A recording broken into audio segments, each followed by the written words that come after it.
Buenos días, buenas tardes, depende de donde se encuentren a todos y todas. Vamos a dar un par de minutos para que se sume la mayor cantidad de gente posible y vamos a dar inicio a este webinar. Bienvenidos y bienvenidas.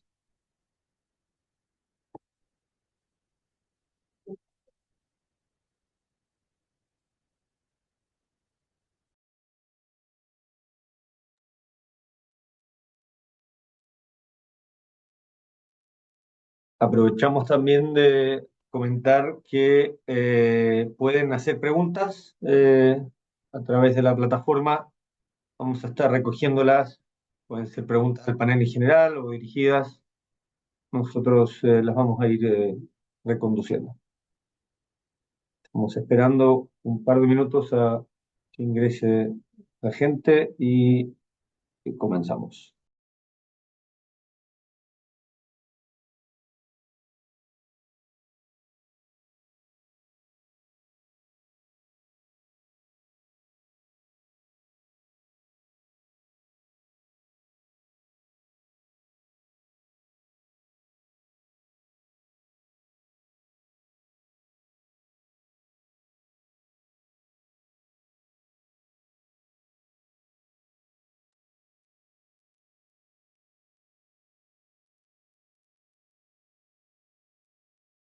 Vamos a esperar un minuto más.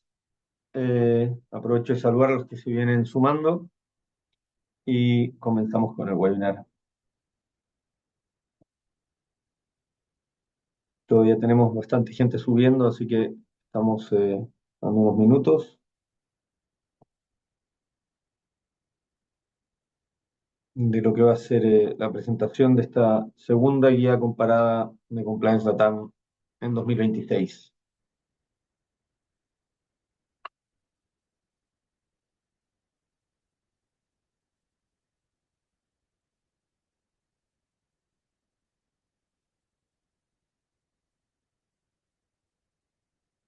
Bueno, vamos a comenzar. De nuevo, bienvenidos a todas y todos cordialmente a este webinar de lanzamiento de lo que es la segunda guía comparada de Compliance LATAM de este año, de 2026. Hay muchas otras guías que pueden encontrar en nuestro sitio, ya voy a dar las indicaciones. Esta guía comparada y este webinar es sobre compliance en la cadena de suministro. Así que muchas gracias por conectarse y acompañarnos en esta valiosa instancia en que esperamos abordar temas clave en el ámbito de compliance de las empresas, ¿no?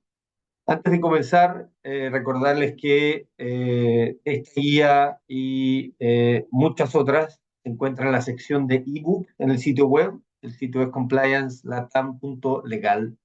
En esta ocasión voy a presentar al extraordinario panel que nos acompaña. Gabriela del Castillo, directora de Ética y Cumplimiento de Arca Continental. Hola Gaby, bienvenida, ¿cómo estás? Hola, Joab. Muchas gracias por la invitación y gracias a todos por su tiempo para atender este foro. A ti. Cintia Hernández, coordinadora de Cumplimiento Corporativo en Promigas. Hola Cintia, gracias por estar acá. Hola, Joab, muchísimas gracias por la invitación, muy complacida de estar aquí con ustedes. Gracias. Y Rodrigo Borda, director de Ethics and Compliance en Astelas Pharma. Hola Rodrigo, ¿cómo estás? Muy buenos días de acá desde México y saludos para todos. Muchas gracias por estar. Y María de Los Ángeles Chévez, Mare, más conocida, Compliance Senior Manager en Invenergy. Hola, ¿cómo estás, Mare? Gusto en tenerte. Hola Iván, nuevamente gracias por la invitación, estoy muy feliz y bienvenidos a todos. Buenos días y buenas tardes a todos. Excelente. Bueno, antes de profundizar en el tema que nos reúne, les quiero contar un poco sobre Compliance Latam para aquellos que no saben. Es la primera plataforma digital y red profesional orientada al ecosistema de compliance en la región. Nació de la visión de un grupo de importantes firmas legales con presencia en todo el continente, incluyendo Estados Unidos, España, de contribuir al desarrollo en materia legal y de compliance, convocando a gerentes legales, compliance officers, líderes en general in-house, ¿no es cierto?, para impulsar mejores prácticas empresariales y fortalecer la cultura de compliance en Iberoamérica. Un espacio permanente donde los distintos actores, perdón, sean líderes y sean también socios o miembros de las firmas, encontrarán información relevante para enfrentar desafíos que imponen los distintos marcos regulatorios de cada país, promoviendo a la vez, ¿no es cierto?, las mejores prácticas de compliance en el sector público, privado y en distintos estratos de la economía. Los invitamos a seguirnos en redes sociales, en LinkedIn, en Instagram, YouTube y registrarse en el sitio web que les mencioné, compliancelatam.legal. Por último, recordarles que este año tendrá lugar la tercera edición del gran evento anual de Compliance LATAM, el Foro Compliance LATAM, que se realiza el 12 de noviembre en el Hotel Hilton de Bogotá, en Colombia. Ahí es el espacio principal donde se impulsa el debate de agenda de futuro legal, compliance, tecnología, que marcará Iberoamérica en los próximos años. Tenemos grandes panelistas, la agenda se va a publicar hoy día completa con todos los speakers y los temas, y las pueden revisar en nuestras redes sociales. Vamos a abordar diversas regulaciones, el rol de compliance como habilitador estratégico en los negocios y la función de la inteligencia artificial en esta materia. El evento además es una enorme oportunidad para networking, para conectar con líderes y profesionales del ecosistema, intercambiar conocimientos y experiencias. Las entradas están disponibles en el sitio web, compliancelatam.legal, de nuevo. Hagan clic en el botón Foro Compliance Latam. Si quieren más información, pueden escribirnos a contacto@compliancelatam.legal y con gusto les respondemos. Bueno, entrando en materia, el tema que nos convoca hoy podemos considerar una tendencia global. Por ejemplo, está el avance regulatorio que la Unión Europea ha estado impulsando en materia de compliance vinculado con la cadena de suministro. En Europa hoy existen normas denominadas CSDR, CSDD, etcétera, con distintas siglas que obligan a las empresas a evaluar riesgos, realizar debida diligencia, monitorear, reportar potenciales impactos negativos en su cadena de suministro, en su cadena de valor.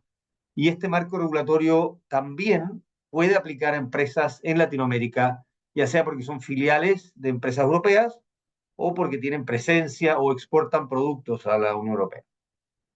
Por otro lado, si bien en Estados Unidos no existe una normativa equivalente, es importante señalar que casi el 90% de los casos de violación a la FCPA, a la Ley de Prácticas Corruptas en el extranjero de Estados Unidos, involucra actuaciones de terceros, de intermediarios, agentes, socios comerciales, etc. Y por último, decir que en algunas jurisdicciones de nuestra región, de Latinoamérica, se establece la responsabilidad penal o administrativa de las empresas, de las personas jurídicas, por delitos cometidos por terceros que gestionan asuntos propios de la organización. Entonces, este contexto global hace que adquiera particular relevancia la gestión de riesgos asociados a estos terceros, ¿no?, a proveedores, contratistas, socios comerciales, etc. Y hoy este extraordinario panel nos va a ilustrar respecto de qué están haciendo empresas líderes de nuestra región en materia de compliance en la cadena de suministro. Les recuerdo que pueden enviarnos preguntas a través de la plataforma. Por nuestro lado vamos a comenzar con Gabriela del Castillo. Pensando en la actividad de Arca Continental, ¿cuáles en tu visión son los principales riesgos de compliance que enfrenta la industria en relación con terceros en sus cadenas de suministro? Gracias, Gaby. Gracias, Joab. Bueno, la primera reflexión que yo les traigo es que uno de los principales riesgos no es evaluar mal, sino no evaluar. Y es algo que nosotros nos dimos cuenta, digamos, después de ciertos años de madurez de nuestro sistema interno de due diligence. Eh, el año pasado, así de reciente, empezamos, cuando estábamos reforzando nuestro proceso de due diligence para enfrentar todos los retos que impone las declaraciones de los cárteles de la droga como organizaciones terroristas. Nos dimos cuenta que había proveedores de alto riesgo que no están registrados en nuestros sistemas como proveedores, porque no entran por licitación, no entran por método de asignación directa, sino como acreedores y se les pagan facturas directamente. No teníamos visibilidad de eso en todos estos años de haber creado nuestro sistema de due diligence, y ahí vimos un riesgo importante de un grupo de proveedores de alto riesgo, sobre todo para estas materias sobre las cuales no tenemos visibilidad y sobre las cuales nuestro proceso no aplicaba para nada. Entonces, hay un riesgo que es un paso antes del due diligence, que es todavía hay una cifra negra para nosotros, que es muy difícil de detectar, que solo cuando empiezas a escarbar te das cuenta que hay gasolineras, instituciones financieras, y otras empresas que en sí mismo, por naturaleza de sus actividades, son de alto riesgo que no están pasando por ningún tipo de revisión. Entonces, bueno, esa es como la primera reflexión de una experiencia propia que tenemos, ¿no? La segunda reflexión tiene que ver con los criterios que estamos utilizando para definir riesgo en nuestra cadena de suministros. Cuando te sientas a hablar con las personas de abastecimiento, te van a decir, oye, pero revísame los que tienen mayor spend. Y ese es un criterio válido. Sin embargo, si nos vemos a nosotros mismos, las empresas donde tenemos mayor spend, por ejemplo, una embotelladora de refrescos, son las empresas productoras de vidrio, las empresas productoras de empaques, cartones, plásticos, que son las grandes empresas, Owen, Illinois, Mundial, Amcor, Mundial, etcétera. No es ahí donde está el riesgo para nosotros. El riesgo para nosotros está más bien en los intermediarios chiquitos, en las empresas medianas con las que podemos tener relación, y eso entra un poco en conflicto con la visión del área de abastecimiento, que quieres más bien ver los grandes montos, ¿no? Am, ah, un- esa discusión tenemos que llevarlas con ellos para hacer llegar a un término medio en cuanto a la prioridad de cuáles son los proveedores a revisar primero, y sí cubrir una parte importante de la spend, pero también ver categorías de riesgo, categorías de proveedores que pueden tener más alto riesgo, y empezar a priorizarlos también. Eh, un ejemplo sencillo de cómo esto se traduce en la práctica: si nosotros tenemos un gestor esporádico con un monto no significativo, pero resulta que ese gestor esporádico termina siendo una persona políticamente expuesta, tienes el caso del librito, como decimos, en un caso perfecto de un riesgo de soborno que se está pasando y no lo estás pudiendo ver, ¿no? Eso tiene que llevarnos a revisar un poco cuáles son los criterios de priorización de riesgos de nuestros proveedores. En tercer lugar, pudiéramos hablar de los riesgos que tú puedes observar fuera del proceso de due diligence y que van a terminar afectando el proceso de due diligence. Y pongo un ejemplo perfecto también de la vida real, como decimos, algo que nos pasó acá. Empezamos a ver en otro de nuestros procesos de ética y cumplimiento, que es el buzón de transparencia y la medición de riesgos. Empezamos a ver una serie de irregularidades muy importantes en lo que es construcción y mantenimiento de edificaciones, afuera del due diligence. Y justamente, pues el ejemplo son estos proveedores de obra civil y mantenimiento. Son contratos de plazos largos, de montos altos, pero sobre todo, y ahí viene lo principal del riesgo, son proveedores que viven dentro de nuestras instalaciones por la naturaleza del servicio, que subcontratan personas a nuestro nombre, que sus trabajadores utilizan nuestros activos, que están en contacto con nuestra gente. Todo eso genera un montón de puntos de riesgo para nosotros importantes, y lamentablemente lo pudimos detectar porque había una serie de irregularidades a todo lo largo de la vida de ese contrato.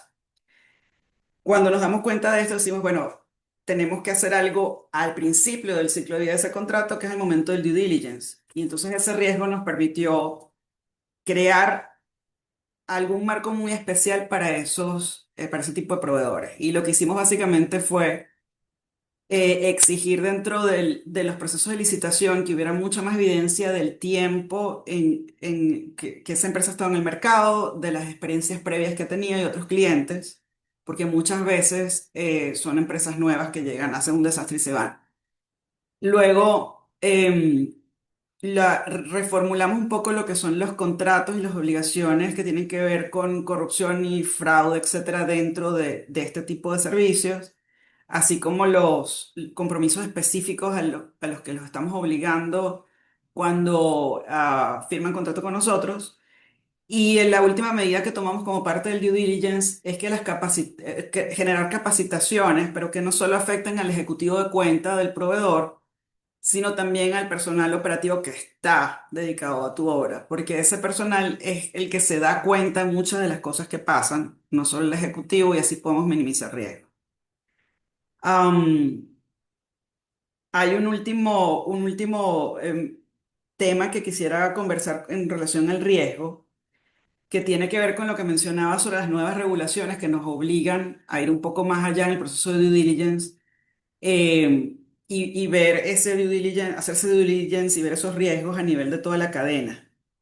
No solo estas obligaciones en Europa y en otros países, que sí nos aplican aunque no estemos en Europa, porque contractualmente tenemos clientes que están allá y que nos van a pedir, revisa el proveedor de tu proveedor. Entonces tenemos una obligación nueva por vía contractual y tenemos una obligación del mismo tipo que viene de los compromisos de derechos humanos, que, no, que también nos exigen ir más allá en nuestra cadena de valor y hacer due diligence incluso de proveedores y de proveedores, etcétera, ¿no? Eh, yo creo que esa es un nivel de madurez pues muy alto de un sistema de due diligence y de monitoreo de riesgos de terceros muy alto al que nosotros no llegamos, pero tenemos conciencia que tenemos una deuda ahí. Y creo que uno de las complicaciones para una empresa como nosotros es que sí tenemos información. Nosotros ya tenemos, somos capaces de monitorear temas de ESG, por ejemplo, en nuestros proveedores, pero no tenemos la capacidad de reaccionar frente a eso y eso genera un riesgo aún mayor de conocer y no hacer nada, ¿no? Conocías el riesgo y no lo abordaste, es todavía peor que no conocerlo. Entonces, ahí tenemos una contingencia que tenemos que trabajar con ese tipo de riesgo y como pensamos abordarlo es continuar con el apoyo que hemos tenido de socios estratégicos como la gente de abastecimiento, que se ha dado cuenta que los procesos de due diligence aportan valor al negocio porque aseguran, son un aseguramiento también en la cadena de suministro. Si hay un proveedor que tiene un riesgo grande, finalmente ese proveedor tiene una alta probabilidad de que no cumpla a la empresa. Entonces, digamos, hay que continuar trabajando con nuestros socios estratégicos que ya convencimos de que el due diligence aporta a los negocios. Tenemos que atar además el due diligence y nuestro monitoreo de riesgos a, a procesos de renovación de contratos, a procesos de incentivos comerciales a los proveedores. Tenemos que Que es en atarlos y consecuencia. condicionarlos. Claro.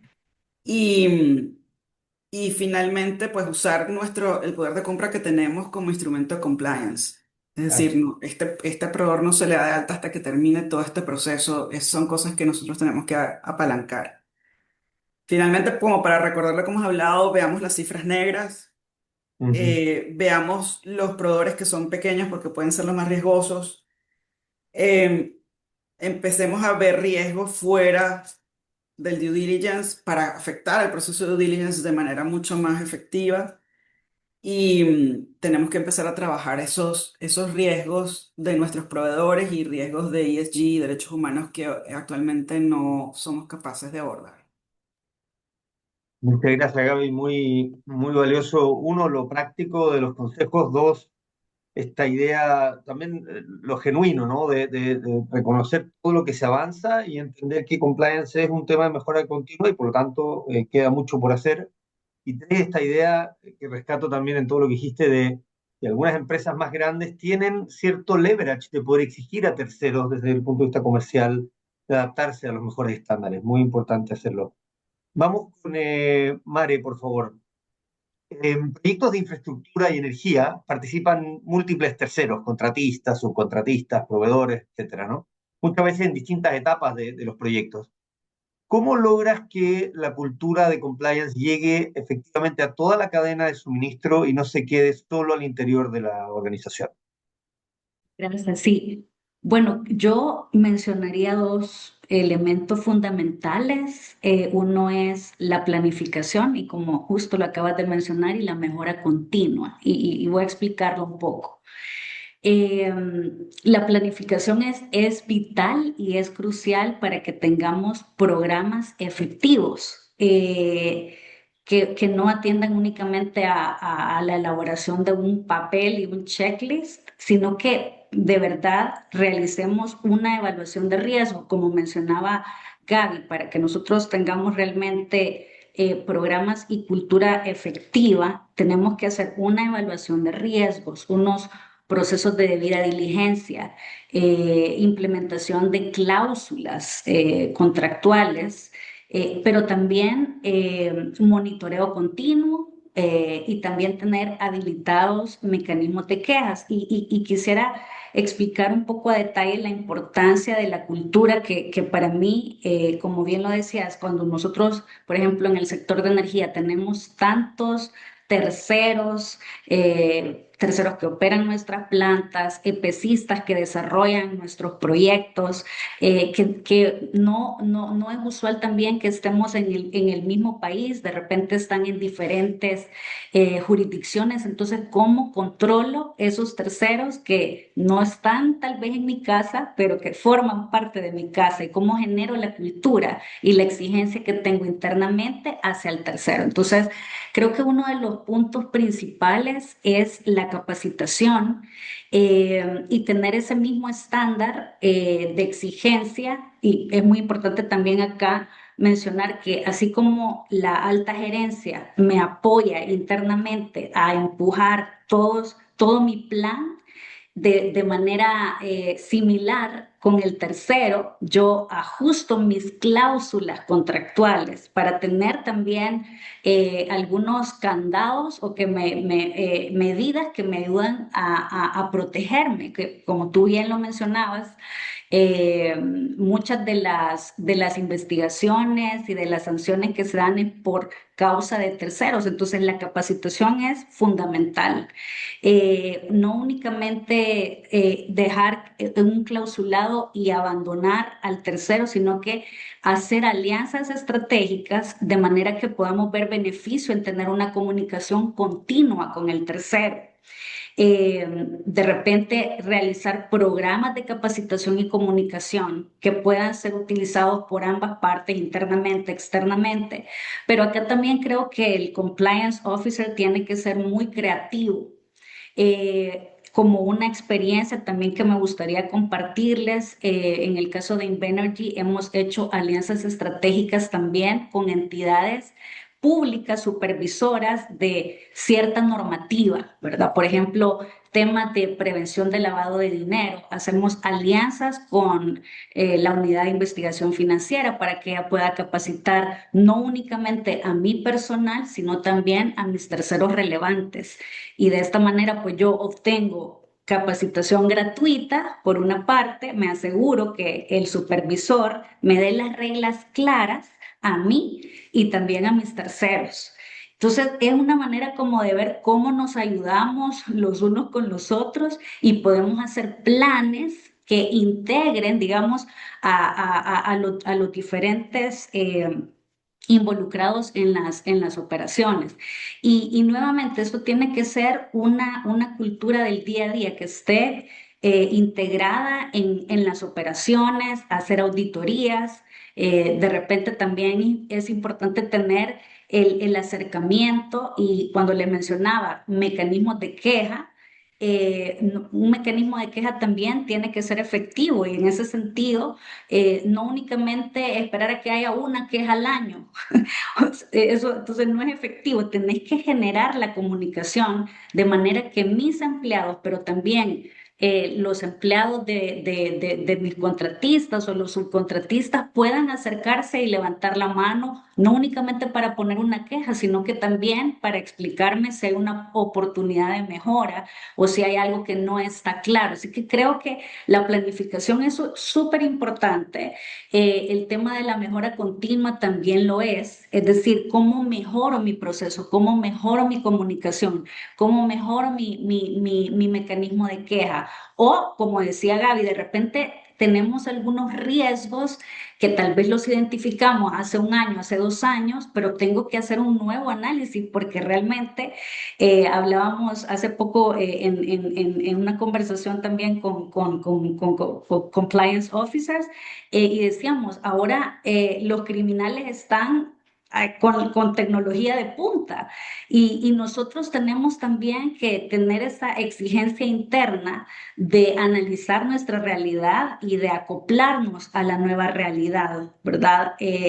Siempre con la idea de la mejora continua y la comunicación efectiva, o sea, abrir esos espacios de comunicación, integrar a los terceros en mis programas, en esas planificaciones que les decía al inicio eh, de mi comentario, y también tener números, porque lo que no se puede contabilizar, pues de repente no lo puede justificar o no existe. Entonces, tener evidencia de mis planes de capacitación, de mis comunicaciones, de las quejas que recibo, etcétera. Así que planificación y mejora continua.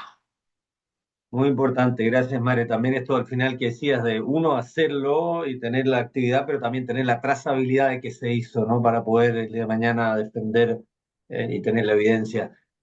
Sabemos, Cintia, que Promigas también es muy activo respecto de la capacitación a contratistas. ¿Nos puedes contar un poco lo que han hecho la compañía? Sí, claro, mira que yo estoy muy de acuerdo con lo que María y Gabriela decían con respecto a que a veces tenemos proveedores muy grandes que obviamente tienen estructuras y de compliance muy robustas que nos dan tranquilidad, pero el mayor riesgo está en lo que en Colombia, por ejemplo, llamamos las pymes, empresas medianas y pequeñas, y que son generalmente intermediarios. Nosotros, que nos ha servido muchísimo para, como tú decías, llevar esa cultura de compliance hacia afuera de la organización, sin lugar a dudas la capacitación, pero capacitaciones primero que sean constantes, o sea, todos los años hacemos una capacitación de proveedores y creamos un programa, al principio lo hacíamos muy académico, la primera vez, digamos, cometimos, entre comillas, el error de buena fe de ser muy formales y muy académicos en el lenguaje y en el léxico. Y yo, por ejemplo, digamos, aprendido que a cada quien hay que hablarle en el lenguaje que cada quien conoce y ojalá lo más coloquial e informar posible porque así la gente capta mejor el mensaje. Entonces, por ejemplo, a nosotros nos ha resultado mucho, o sea, muy bueno realmente esas capacitaciones que hemos continuado haciendo focalizándolas que cuando son para pymes en un lenguaje más cercano y de paso dándole adicionalmente recomendaciones de qué hacer de acuerdo a su tamaño, porque también detectamos que, por ejemplo, nosotros podemos tener muchas herramientas de monitoreo automática, invertirle recursos a todo eso, pero una pyme no va a tener el dinero para hacerlo. Y de pronto tiene al mismo abogado del área legal haciendo cositas de compliance, dando los pinitos, tienen 7, 8, 10 personas, quieren hacer, pero no tienen la capacidad. Entonces pueden comenzar y nos ha servido mucho en la capacitación que a veces nos dicen, pero ¿yo cómo hago eso? Es que ustedes sí pueden porque ustedes tienen más plata. No, no, no, no es eso. Tú también puedes hacer cositas.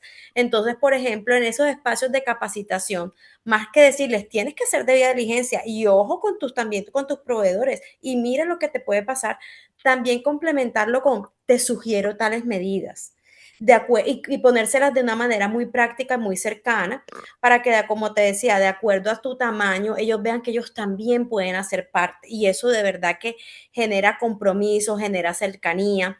Nosotros también hemos tenido canales con ellos que les decimos, puedes llamar con toda libertad a estos números y preguntarnos qué hacer.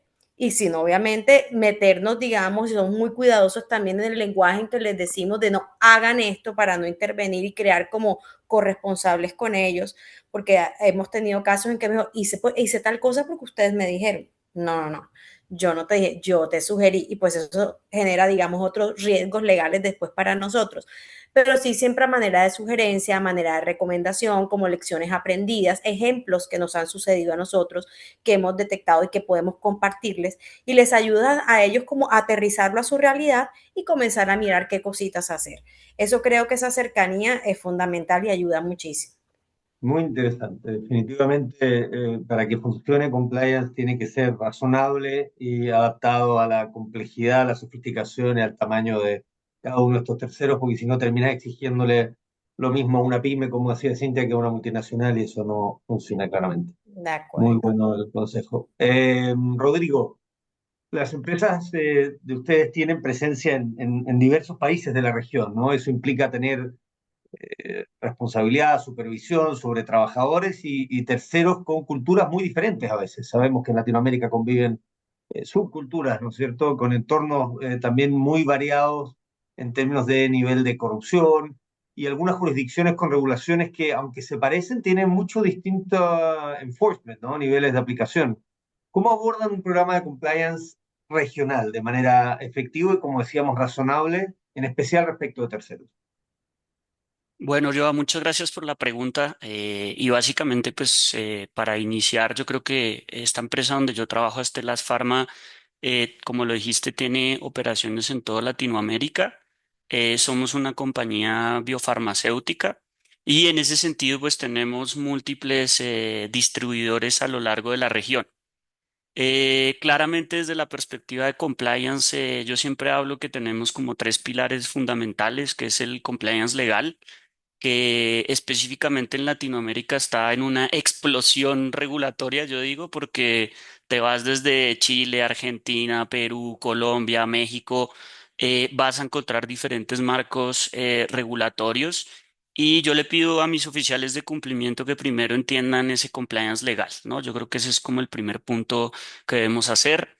Tenemos jurisdicciones altísimamente reguladas como la colombiana, por ejemplo, donde hay una cantidad de normatividad que el oficial de cumplimiento tiene que seguir. Y adicionalmente, pues desde la perspectiva de cada organización, yo siempre le digo a mi gente, aprendemos lo extrínseco y lo intrínseco. Todas las compañías tienen un programa de compliance regional, global, como tú lo habías dicho, con expectativas de múltiples regulaciones y gestión de diversos riesgos, ¿no? Entonces, tenemos temas de privacidad, temas de corrupción. En Pharma, por ejemplo, tenemos temas de lo que llamamos Healthcare Compliance, que es un capítulo súper específico y altísimamente regulado para las interacciones con HCPs y HCO. Y en ese sentido, pues ese es como el primer elemento. Después nos vamos al segundo elemento y es entender quiénes van a ser nuestros partners, ¿no? Y en ese sentido también entender cómo va a ser la operación del negocio, entender cómo operan los sistemas de salud, por ejemplo. En Latinoamérica, digamos, la gran perspectiva de acceso para muchos tratamientos está en el reembolso que los sistemas públicos puedan hacer. Y ahí hay muchísimas discusiones frente a lo que llamamos interacciones con funcionarios de gobierno, y donde pues claramente tenemos que tener una visión. Y frente a esos terceros, yo siempre digo que antes de cualquier contratación, un trabajo totalmente coordinado con las áreas de negocio, desde la perspectiva primero de la debida diligencia y entendimiento de esa tercera parte, un trabajo profundísimo con el área legal para que las expectativas de compliance queden en todos los contratos de distribución que tenemos, digamos, firmados con los distribuidores. Y después de eso, muy alineado a lo que han dicho mis colegas acá, total comunicación con las oficinas de cumplimiento de nuestros distribuidores. Yo personalmente, por ejemplo, tengo reuniones permanentes con los distribuidores, les pregunto que cómo están viendo los riesgos, qué riesgos están viendo también al interior de su organización, ¿no? ¿Cuál es su tasa, por ejemplo, de cambio de personal? ¿Qué nuevas áreas de negocio hay? ¿Cómo están viendo los temas de reembolso? Y en general, cómo está el ecosistema en general de salud en cada uno de los países, ¿no? Y eso sin duda pues nos va generando diferentes aproximaciones. Entonces, desde el punto de vista de conclusión, yo creo que tres temas para todos los oficiales de cumplimiento. Muy importante un entendimiento profundo del compliance legal, ¿cierto? Y adherencia total a cada uno de los sistemas jurídicos donde estén trabajando. Segundo, construcción de cultura de ética e integridad transversal, ¿cierto? Ya lo sabemos cómo se hace y lo hacemos no solo dentro de nuestras organizaciones, sino con los externos. Y tercero, el gran elemento que es diferenciador en compliance, los famosos sistemas de gestión de riesgos, que todos ya lo conocemos, con sus elementos y sus programas efectivos. Y yo creo que eso, replicado claramente a nuestros distribuidores, a nuestras terceras partes, pues genera un ciclo virtuoso donde realmente reducimos los problemas y la exposición general de una organización, y la sostenibilidad como tal, como todos lo dijeron acá, un problema regulatorio, una investigación externa de un regulador en materia de corrupción, en materia de privacidad, en materia de competencia, en materia de medio ambiente, derechos humanos, impacta significativamente a nuestras organizaciones e incluso pone en tela de juicio la sostenibilidad en la región, ¿no? Entonces yo creo que eso es lo que yo siempre le señalo a mis alumnos también en mis clases de compliance en la Universidad de los Andes para los que les interese. Y bueno, esa es como la gran conclusión que les dejo para los que trabajan en compliance con Visiones Latam. Muchas gracias, muy interesante, Rodrigo. Algo que mencionaba Gaby es el foco que en materia de regulación global, que impacta al tema que estamos abordando en este webinar, es el foco en el último tiempo que ha tenido Estados Unidos en términos de también la aplicación extraterritorial en cualquier vínculo con lo que se denominan FTOs, ¿no? Organizaciones terroristas extranjeras designadas por Estados Unidos, por el Departamento de Estado. Y por otro lado, la Unión Europea, como decíamos, aprobó la implementación gradual de su directiva de diligencia en materia de sostenibilidad corporativa, por las siglas CSDDD, muchas de, pero para que lo busquen. ¿Cuáles crees, Cintia, que son las principales tendencias regulatorias y de enforcement, de aplicación de esa regulación en materia de compliance vinculada a la cadena de suministro, especialmente en nuestra región? Bueno, yo creo que indudablemente está sucediendo un cambio de paradigma supremamente radical, liderado, como tú bien lo mencionabas, por, digamos, la aplicación más fuerte o se podría decir incluso más agresiva que Estados Unidos está teniendo, basado en todo lo que es seguridad nacional y todo este tema de la lucha contra el terrorismo y el trabajo forzoso incluso, pero también con la directiva de la Unión Europea en materia de sostenibilidad hace que nosotros, yo diría, tengamos que cambiar hacia un cumplimiento más reactivo, de checklist, basado, digamos, en sí un sistema general de riesgos, pero creo que ya se nos quedó pequeño y nos obliga, digamos, a pasar a una gestión más proactiva o más transversal en toda la cadena de valor. Y yo lo veo básicamente como algo que podemos agrupar en cuatro tendencias, diría yo, y es una, pasamos a tener lo que yo llamo una supermatriz. No sé si de los que acá estamos presentes, pero lo que comenzamos hace algunos años con este tema de compliance, comenzamos con una matriz de anticorrupción y una de lavado, a veces separada, a veces junta. Y por allá otros manejaban lo que se llaman riesgos de negocio o SARO, como a veces lo denominamos, pero estaban como separadas. Yo creo que ya toda esta tendencia nos lleva a manejemos una sola matriz en donde estén integrados todos estos de riesgos, no solamente anticorrupción, lavado, derechos humanos, derechos ambientales, el tema de cambio climático, porque finalmente todo ello nos hace tener una perspectiva y una visión del tercero mucho más, digamos, integral, que nos va a permitir monitorearlo de una manera mucho más particular e individualizada. Antes de pronto lo teníamos más disgregado, nosotros particularmente lo teníamos en matrices aparte, estamos trabajando en manejarlo de una manera unificada. De hecho, estamos hasta alineados aquí en Colombia, por ejemplo, nosotros estamos con presencia en Colombia, en Perú, en Chile, Panamá y todo, pero particularmente en Colombia, los que estábamos en Colombia sabemos que las super sociedades, por ejemplo, está tratando también, o ya sacó la circular en que te dice que unifiques la de anticorrupción y la lavado. Yo creo que eso es un buen paso y nos va a permitir integrar otro tipo de riesgos, como mencionaba, porque creería yo que es la tendencia que nos permite ver nuestra cadena de abastecimiento, los riesgos que nos representan de una manera mucho más integrada, mucho más global y pues obviamente mitigarlo y atender lo que debamos hacer de acuerdo al perfil de cada uno de ellos. Otra cosa que también veo súper en tendencia con base en digamos, en estos cambios, es que ya nosotros no nos podemos quedar en que el proveedor me firmó que aceptaba mi código de conducta, el proveedor me firmó el contrato en el que tengo mis cláusulas de compliance, que creo que ese es el estándar que manejamos todos al inicio. Ya nos está pidiendo, sobre todo por la directiva de la Unión Europea, en que tenemos que tratar, y digo tratar porque somos muy, digamos, no de resultados, sino decir que somos de medios y obtenemos el resultado maravilloso, pero debemos documentar que hicimos todo lo posible por llegar a conocer al proveedor de mi proveedor, es decir, llegar a toda esa cadena en que no solamente conozco a mi proveedor directo, sino que el regulador ya me está diciendo, demuéstrame que tú intentaste conocer y llegar a conocer a ese proveedor de tu proveedor, al origen de la materia prima. Muchas veces es muy difícil, de verdad que es súper complicado, pero por lo menos dejar la trazabilidad de que intenté, de que pregunté, de que indagué y dejarlo súper documentado. Nosotros hemos aprendido sobremanera eso porque al principio no éramos tan juiciosos en la trazabilidad, ahora lo somos. A veces algunos equipos de abastecimiento tenían cierto, digamos, no temor, pero sí un poco de pena de estar molestando al proveedor con tantas preguntas, con tantos documentos.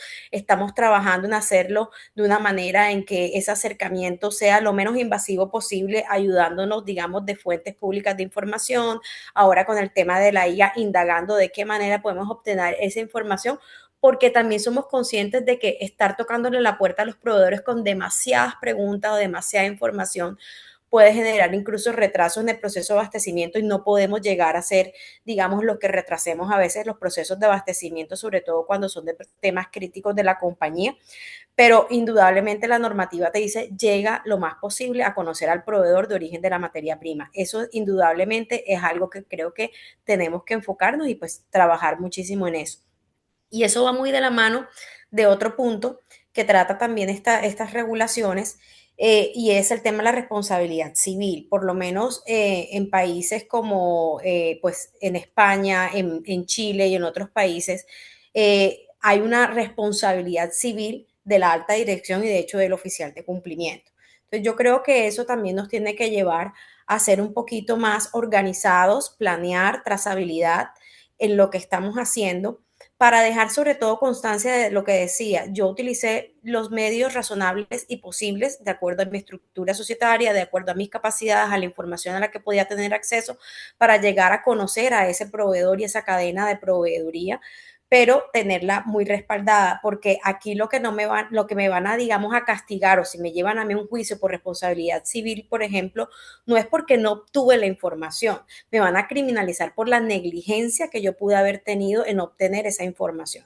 Entonces, allí es súper importante eso y algo que también decía Gabriela, que estuve muy de acuerdo, y es el ignorar deliberadamente las alertas rojas o lo que se llama ceguera voluntaria.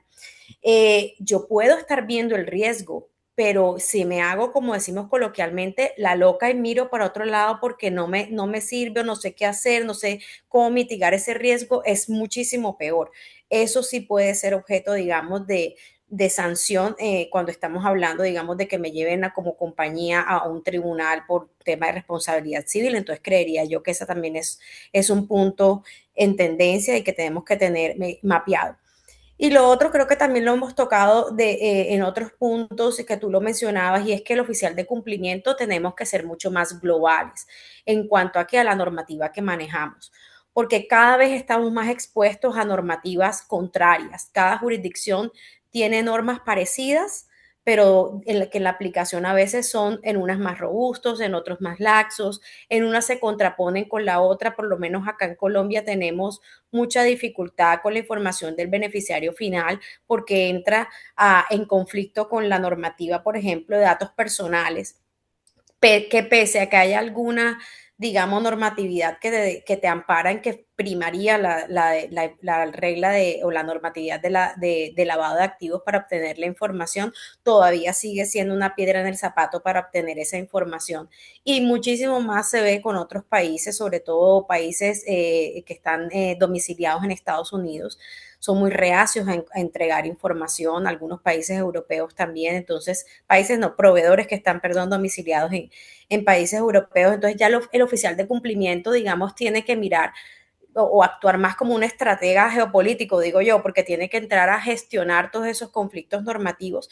Entonces, ahí conocer la normatividad es muy importante, y algo que por lo menos yo aplico y que lo comparto aquí con toda la audiencia es cuando nos hemos encontrado en conflictos normativos de una jurisdicción con otra, tratamos de apelar o justificar la medida a tomar con una norma internacional, porque finalmente la mayoría de países estamos obligados por recomendaciones del GAFI o por alguna normativa internacional similar en la que digamos, justificando o tomando esa normativa, puede ser un poco más razonable la solicitud o sustentar la solicitud de información que estemos haciendo. Entonces yo diría que como que para concluirte, monitoreo continuo, integrar las matrices, trazabilidad de todo lo que estamos haciendo, tratar siempre de obtener información ayudándonos pues de las nuevas tecnologías, la IA, etcétera. Y lo que siempre mencionamos también del conocimiento normativo internacional para poder apalancar en alianza con las áreas de abastecimiento, las áreas de compra, pues todos estos procesos. Excelente. Y esto que mencionaba y que se ha repetido un poco también en compliance, a veces cuando es efectivo, menos es más. Y entonces, si es simple, se trata al final no de hacer compliance, sino de obtener compliance, ¿no? Y al De final, acuerdo. cuando ustedes como equipos tienen que balancear toda esta regulación que muchas veces conflictúa o duplica, hay todo un trabajo de aprovechar sinergias en las estructuras de control que ya tiene la compañía. Quiero volver con Gaby pensando en estas tendencias también más globales, ¿no? En algún momento pensábamos que ESG o ASG se estaba convirtiendo en un marco y un estándar global que no tenía retroceso, ¿no? Pero se ha ido consolidando un movimiento, si se quiere, algo contrario, se habla de un backlash, ¿no? Que incluso ha terminado con regulaciones o iniciativas anti-ESG en algunos estados de Estados Unidos. Y en términos de retórica, esto es tan real que uno de los principales exponentes en su origen en términos de ESG dijo esto se ha politizado demasiado, entonces vamos a dejar de hablar, de usar el acrónimo como tal. Entonces la pregunta es, ¿cómo ustedes, como líderes de ética, compliance, de mejores prácticas, ayudan a sus empresas a navegar estos movimientos, a veces políticos o de péndulos, pero sin retroceder en los estándares que finalmente se quedan? Sí. Bueno, yo creo que ese problema no es solo retórico, tiene también una cara bien práctica. La más idéntica que todos conocemos, y no me voy a meter mucho en eso, es el problema de imagen y clima que debatirse abiertamente trae sobre la empresa, ¿no? Sobre todo con tus trabajadores internos. Hay un tema de consistencia y credibilidad que lo puedes perder en un segundo si tú simplemente quitas una palabra o dejas de hacer, invertir, etcétera. Entonces, eso hay que tener mucho cuidado. Y la otra es más práctica todavía y tiene que ver con obligaciones que puedes tener en otros países, ¿no? Y eso aplica a las empresas multinacionales. A lo mejor en Estados Unidos esto se está suavizando, incluso puede haber alguna backlash, como decía, pero en otros países sigue siendo una obligación y sigue siendo una demanda de los terceros con los que te relacionas, de tus trabajadores, etcétera. Entonces, puede haber un conflicto entre jurisdicciones que hay que revisar bien y que es algo bien práctico y bien concreto que manejar. Luego, pues ese péndulo, es un péndulo, ¿no? Eso se va entre una opinión y otra, cambia el gobierno y van los demócratas y los republicanos y uno no puede, un tema tan importante y que está directamente relacionado con reputación y con ética corporativa, no lo puedes entregar a, pues, a una periodo de gobierno, ¿no? Tiene que ser algo mucho más estable en el tiempo porque te vas a desalinear cuando cambia el gobierno te vas a desalinear otra vez. Entonces, más bien hay que atarlo primero a la ética corporativa, que es lo que la empresa realmente cree y está comprometida en el largo plazo. Hay que atarlo también a tus obligaciones legales, por supuesto, en los distintos mercados donde funcionas. Hay que atarlo también a lo que tu cliente te está exigiendo y aquí no nos olvidemos que las empresas que somos públicas cuando nos viene a analizar Standard Poor's, nos hace 50.000 preguntas de ESG y sigue haciendo cada día más. Entonces, no nos podemos olvidar del mercado tampoco, que te está exigiendo que trabajes este tipo de cosas. El otro aspecto que creo que es importante también es que todos estos temas de ESG, las empresas que quieren continuarlos trabajando, los tienen que trabajar de la mano con la operación para que sean sostenibles. Y esto quiere decir, y en términos muy concretos, tienen que haber KPIs bien diseñados que los vea la operación cuando ven sus KPIs de operación. Y esos temas tienen que elevarse a un comité de auditoría, tienen que elevarse a un comité de riesgos al mismo nivel de los riesgos operativos y eso es un trabajo de hormiguita que hay que hacer internamente hasta que eso suceda. Pero hay que estar en la conversación y hay que estar pues, en ese cuadro de KPIs que ve todo el mundo. Si no, esto no va a funcionar y yo creo que es de los temas más importantes. Saquemos letras de ESG o las conservemos, es el tema más importante, saber dónde involucrarse. Y tiene que ser también una capa del due diligence, que como lo dije en mi intervención anterior, pues es una etapa de madurez mayor, pero hay que empezar a trabajarlo porque en algún momento te lo van a empezar a exigir. Entonces, bueno, eh, hacerlo, ¿no? Y como dije, en nuestro caso tenemos bien una contingencia porque sí tenemos información y no estamos pudiendo reaccionar institucionalmente a esa información. Otro mensaje importante también tiene que ver con callar, ¿no? Con decidir callar. Voy a hacer cosas, pero no voy a decir nada. Esa decisión también tiene un costo. Que pudieras decir, bueno, eso es una decisión equilibrada, tiene un costo también. Y vuelvo a citar Standard Poor's. Lo que tú registras hacia afuera y cómo lo registras tiene un valor para el mercado. Tú no puedes decirle a estas empresas evaluadoras que tú realmente sí estás trabajando en ESG, pero tu informe no dice nada público. Entonces, lo que dices sí tiene un valor en el mercado y hay que cuidarlo también. Y al final, lo que callas, la traducción de lo que tú no dices es que tú no estás atendiendo ese riesgo. Si yo no hablo de qué estoy haciendo con las poblaciones minoritarias de mis trabajadores, dentro de mis trabajadores, la interpretación de eso es no lo estás atendiendo, no estás haciendo nada, no estás atendiendo un riesgo. Y el no atender un riesgo, pues, tiene un efecto no solo en tu reputación, sino en el valor de tu acción también.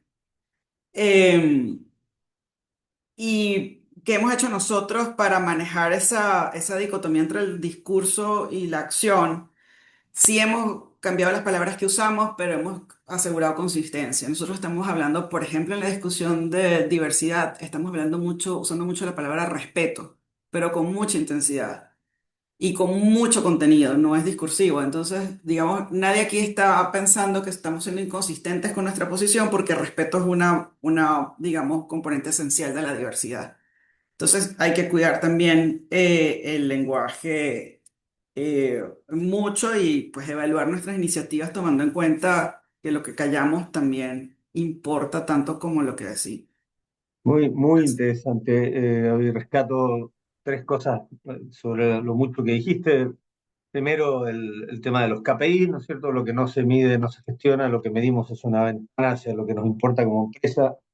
Dos, el no caer en tentaciones de a veces hacer cambios en materia de ética y compliance que son temas de largo plazo y de mucha sostenibilidad por vientos políticos que son esencialmente temporales. Lo que mencionaste respecto de lo que callamos, muy interesante. Quiero seguir con Mare en términos de debida diligencia, en debida diligencia de terceros, ¿no? Es como el punto de partida, pero el verdadero desafío, como han dicho algunos, parece ser el monitoreo continuo. ¿Qué puedes recomendar como buenas prácticas efectivas para supervisar a los terceros ya iniciada la relación comercial? Gracias. Bueno, hago referencia también a la guía para evaluar la efectividad de los programas de compliance del Departamento de Justicia, que resalta dos aspectos importantes. Una es la actualización del proceso de debida diligencia para terceros y la auditoría. Y también yo siempre integro un componente importante que hace mucho ruido, pero que es importante tomarlo en cuenta y es el presupuesto. El presupuesto que tenemos siempre dentro de la planificación y cómo nosotros nos vamos a asegurar de que este plan de monitoreo continuo para terceros realmente se ejecute. Como decía Cintia, no solamente que me va a afirmar que ya leyó el código de conducta y lo entendió, sino que yo voy a estar haciendo una continua debida diligencia y revisión de estos terceros. Creo que es de mucha importancia tener perfiles de riesgos bien elaborados, porque ese es el punto de partida para hacer lo necesario, como decía, hacer lo justo, ser práctico. Dependiendo del nivel de riesgo del tercero que tengo, del servicio que ese tercero me brinda, pues entonces yo así voy a implementar un tipo de debida diligencia especial para este tercero.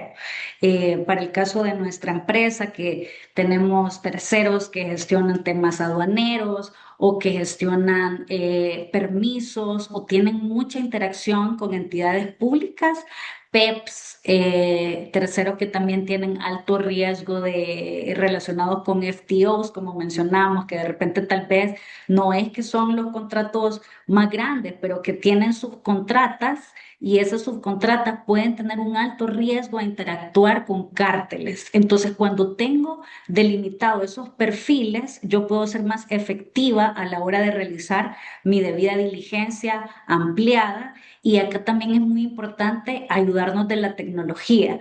Ahora hay muchas aplicaciones o inteligencia artificial que me permite categorizar a estos terceros bajo mi matriz y que me va a hacer una revisión de este tercero con la recurrencia que yo establezca. Entonces, esa es otra pregunta. ¿Cada cuánto tengo que realizar una debida diligencia, una actualización de la debida diligencia? Pues eso atenderá al nivel de riesgo que representa ese tercero para mi compañía. Por eso acá no vale el copy-paste del plan de riesgo o del programa de riesgo, de la matriz de riesgo de un tercero.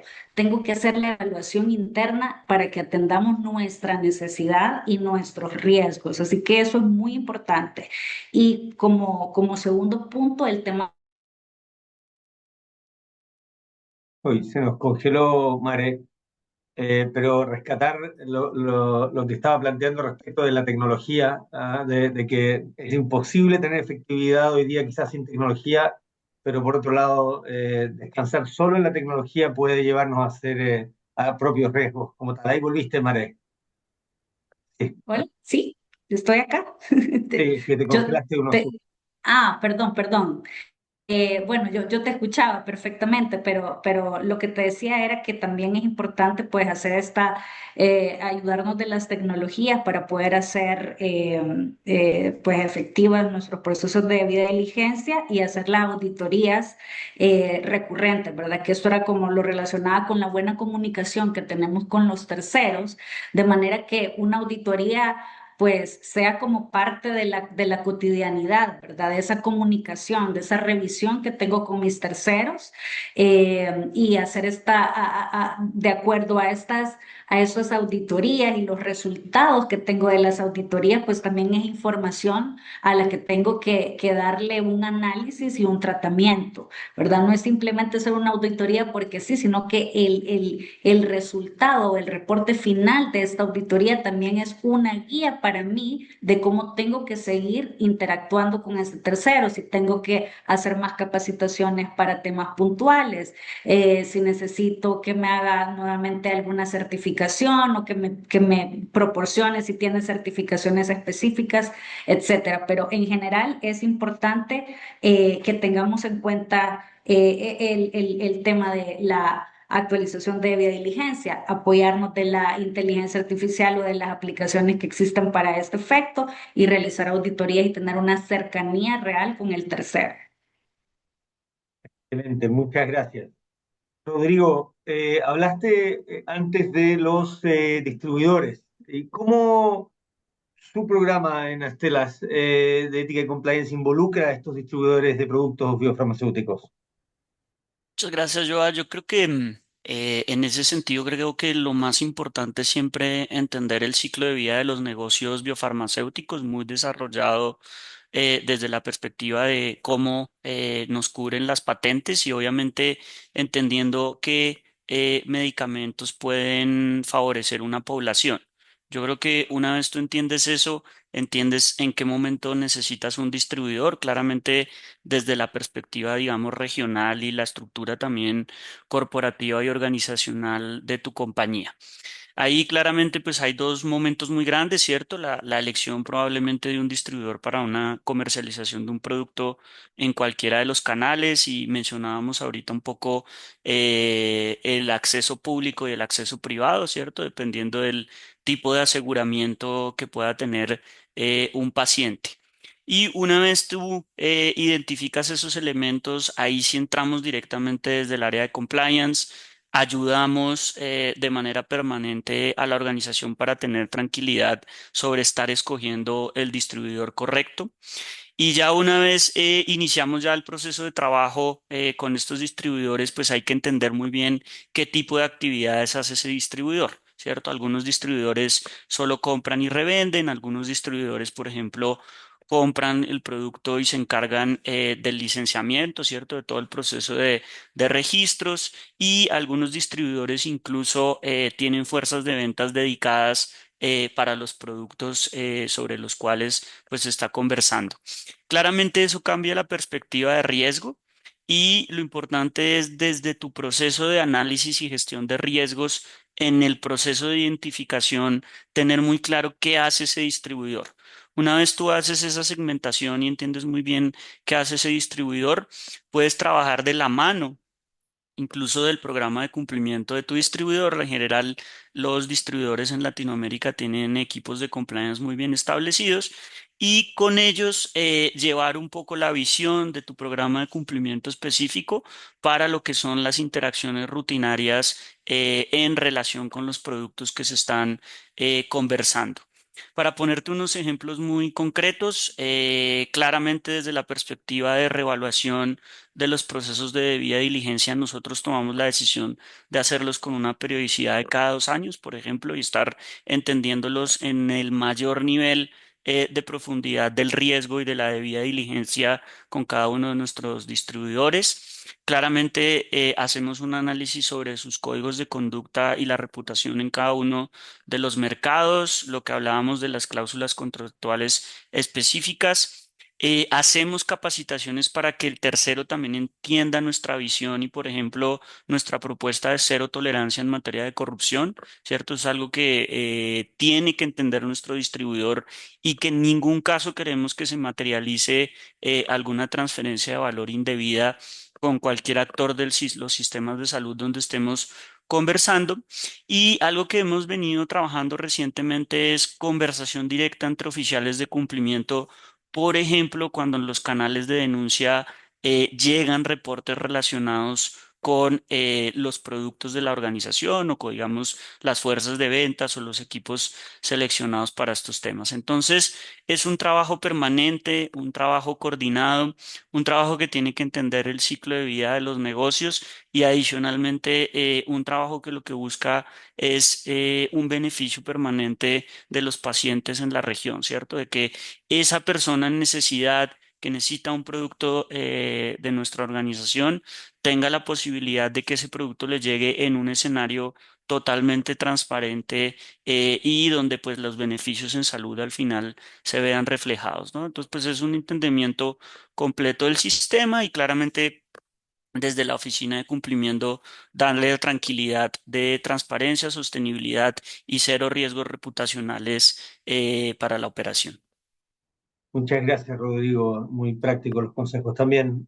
Cintia, ¿qué controles, no, dame otros ejemplos, porque hablaste muy bien de la capacitación a contratistas? ¿Cómo transmiten en Promigas estas expectativas de compliance a terceros? ¿Qué consejos prácticos puedes dar a la audiencia?